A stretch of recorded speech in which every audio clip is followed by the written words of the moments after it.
دا تاریخي کیسه د پخوانۍ رومن امپراتورۍ د تاریخ په اوږدو کې د یوې زښت زیاتې ښکلې، ځیرکې او پوهناکه پیغلې په اړه ده چې هپاتیا نومېده. راځئ چې دا تاریخي کیسه پر ملي هنداره په ګډه سره وګورو.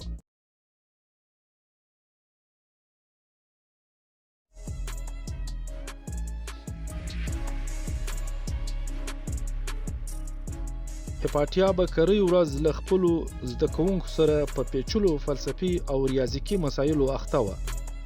هغې په ریاضي کې د نبوغ تر کچې استعداد درلود او ګونګو مسلو ته به یې هواري پیدا کوه. هپاتیا غوښتل چې د ځمکې د حرکت لپاره فارموله جوړه کړي چې د اپولونیوس په مخروطونو کې ونښته. په یادو برخو کې د هغې پر لیکونو او څېړنو زرګونو پوهانو تر 18مې پېړۍ عیسوي پورې خوند واهه.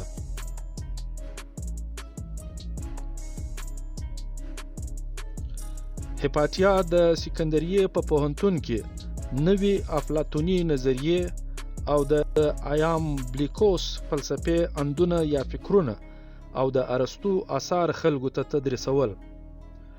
هغه په یوه لیکنه کې وایي: زه په تیر کې نه اوسم بلکې په راتلونکي کې ګرځم. کیسو، اسطورو او نکلونو ته باید نکلونه وویل سي. د خرافاتي، باطلو او بې بنسټو عقیدو تدریس او ترویج د وحشت او جناورتوب ونې ته اوبه ورکول دي. دا کړنې یوازې ماشومان مني چې بیا په لویوالي کې ورڅخه کړیږي، رنځیږي او د تیښتې لار نه لري.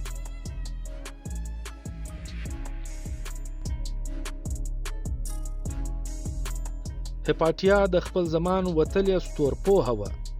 هغې داسې آله جوړه کړې وه چې د ستورو په پیدا کولو او پیژندلو کې تر 18مې پېړۍ وکارېده او د دې اوزار پر مټ یې د ستورو، لمر او سپوږمۍ ترمنځ واټنونه هم وټاکل. هغې د خپلو څېړنو په لړ کې دا څرګنده کړه چې ځمکه پر لمر راګرځي او کائنات بې کچې لوی او بې څنډې دی. د دې دا خبره د عیسوي مذهب د تعلیماتو سره په ټکر کې وه او د کلیسایي ملایانو پر سترګو ورته توره شپه سوه.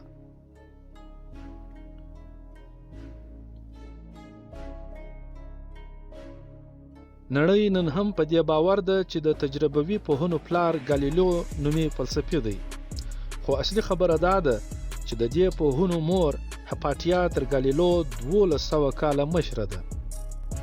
هغه مهال چې ستورپوهنه د اوسۍ په شکورو معلومېده او ریاضیات چارمیخ ولاړ ول، هپاتیا د هندسې او الجبرا په اړه ګڼې لیکنې او کتابګوټي ولیکل چې ډیره یې هغه وخت له منځه ولاړل چې په رومن امپراتورۍ کې ولسي پاڅونونه او ګډوډي رامنځته سوې وه.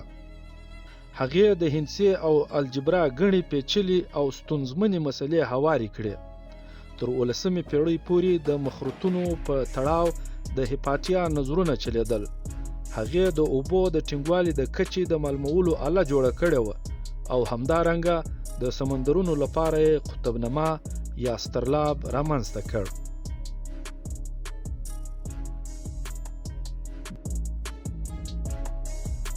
هغې د یونان پر دودیزې عقیدې او پر لرغونو خدایانو باور درلود.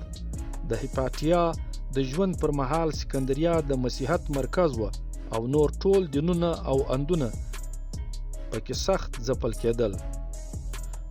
نو د هغې دا عقیده د هغې وژنې ته لاره نوره هم هواره کړله.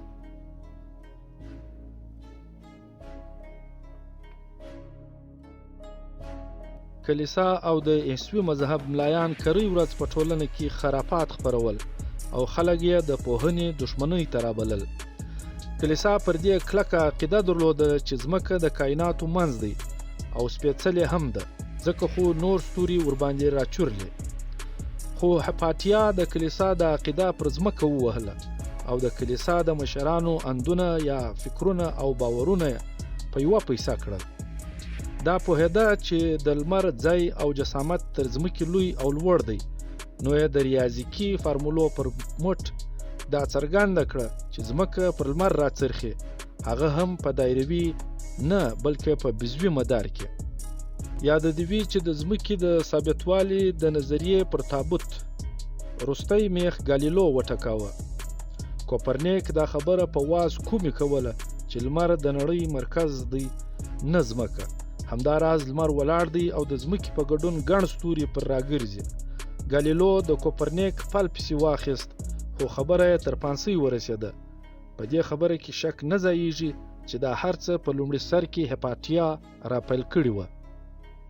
د هپاتیا څېړنو او پوهنیزو بحثونو د معتصبو مسیحي ملایانو پر سرونو اور بل کړ او اعلان یې وکړ چې هپاتیا یوه شیطانه او کوډګره ښځه ده. د کلیسا لوی مشر چې سیریل نومېدی دا خبره د دلیل په توګه راوړه چې عیسی علیه السلام 12 یاران درلودل چې ټول نران ول او ښځه به پکې نه وه. ښځه په هیڅ توګه سړی نشي تابع کولی او اوس چې دې مشرکې ښځې خلک تابع کړي دي هغوی یې یوازې او یوازې د کوډو په زور کاڼه او ړنده کړي دي. هپاتیا د خپلې ټولنې د بدمرغۍ او بېساري انحصار ادرسونه په ښه توګه پیژندلي ول، نو دا ځکه هغه کلیسا ته ګمراه کوونکې ښکارېده او همدارنګه یوه ژبوره فلسفي او ریاضي پوهه ښځه وه چې په هیڅ توګه و کلیسا ته د منلو وړ نه وه. بله ورځ د سیریل تر مشرۍ لاندې سیاسي مشران، مذهبي سرلاران او کاهنان سره جرګه سول. پر دې خبره یې ویره څرګنده کړه چې هر علمي پرمختګ مسیحیت په سپکو کاڼو تللی دی. که ښځې لوستې سي او په ټولنه کې پوهنه او پوهاوي خپره سي، له دین سره تړلې ټولې ګټې به له لاسه ورکړي وي او دا زموږ مذهبي اجارهداري به په هیڅ کې نه راځي. نو یې د هپاتیا د وژلو خبره غوټه کړه. سیرل د کلیسا د یوه قاري یا نوحه ویونکي پیټر تر مشرۍ لاندې ګڼ مسیحیان راوپارول چې ګواکې هپاتیا د کوډګرۍ ترڅنګ د دین دشمنه هم ده. خلک بېلارې کوي او د مسیحیت او کلیسا پر وړاندې سازشونه جوړوي. د 1415 عیسوي کال د مارچ په میاشت کې هپاتیا په ټانګه کې له کور څخه کتابتون ته روانه وه کله چې د پیټر د لنډغرو تر برید لاندې راغله. هغه کتابتون ته ننوته او زده کوونکو په کپېدلو ژامو ورته وویل چې کوم بل خوندي ځای ته ولاړه سي. دې ورغبرګه کړه چې د موږک غوندې په غاړه نه ننوځم. کتابتون زما لپاره تر غورو غوره پناهګاه ده. زه پر خپله عقیده ولاړه یم او پر خپلو لیکونو باور لرم. هیڅ کله به ورڅخه په څنګ او څټ نشم که مې بند پر بند هم پرې کړي. همدا کتابتون زما سنګر دی او په میړانه او هسکه غاړه مرګ ته غاړه ورکوم. څو شېبې وروسته جوپې یرغل راغلل. جګړه ونښته. ګڼ شاګردان ژېړې تلې پرېوتل. تر وهلو ټکولو وروسته یې هپاتیا کلیسا ته کش کړه. جامې ورڅیرې کړې او غوښتل یې چې په ژوند یې له پوسته وباسي.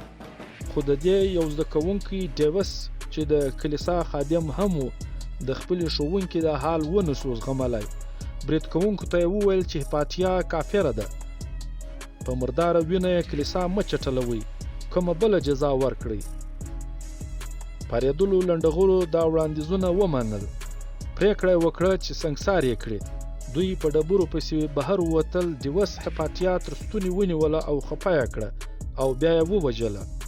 کله چې د پیټر ډله راوګرځېده ډیوس ورته وویل چې هغه بېهوشه سوې ده. هغوی یې پر بدن د ډبرو ګزارونه ورپیل کړ. وروسته یې د هغې غوښې له هډوکو بیلې کړې او د غوښو بوټۍ یې په ښار کې د عبرت په دود وګرځولې. بیا یې همدې غوښو ته اور ورکړ چې غوښې ایره سوې، ایرې یې سیند ته ور وغورځولې. د هپاتیا مرګ کلیساوال ډېر خوشحاله کړل. په شپو یې په ښار کې سندرې او ډمامې او ګډاوې پیل کړې.